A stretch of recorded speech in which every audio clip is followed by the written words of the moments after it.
So, looking back to your university experience, do you have any regrets?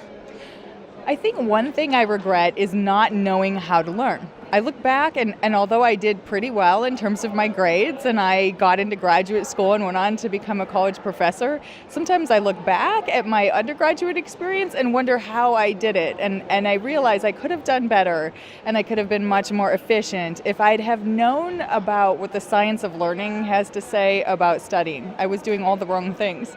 And I think I could have made my life much easier if I'd have known the right study skills back then. So, when did you find out about your kind of mistake?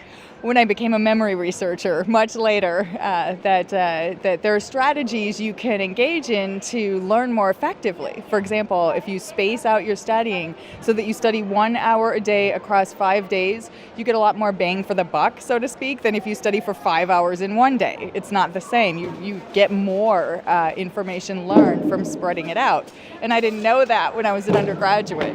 And so techniques like that could have been really useful.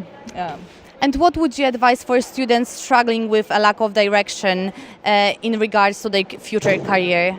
In terms of what they want to do for a career, like what career path they want to follow? Yeah, like mentoring and sometimes like the signs. Mm-hmm.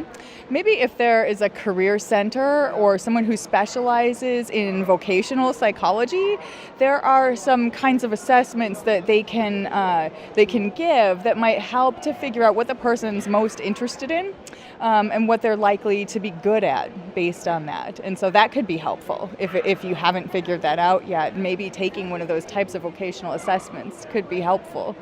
And how would you define the key to the career success?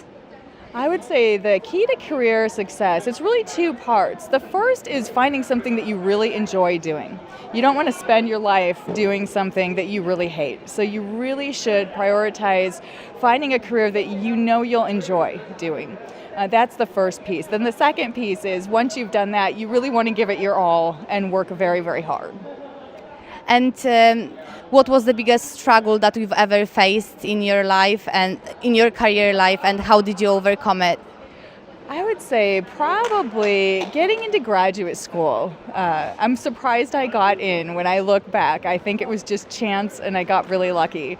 And so that was the biggest challenge. And I think, that can be a key challenge for a lot of people who want to pursue a PhD and go on to become an academic or a college professor. It's a very difficult path.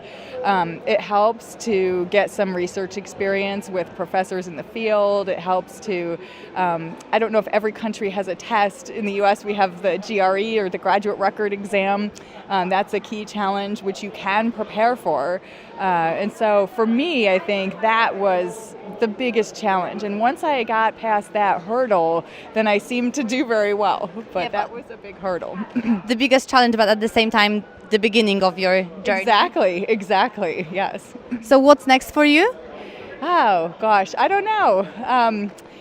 I hope to continue to do research in areas like déjà vu, which was which was the subject of my talk today.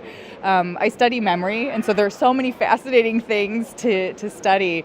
I'm studying a whole lot of different things, and it's very fun.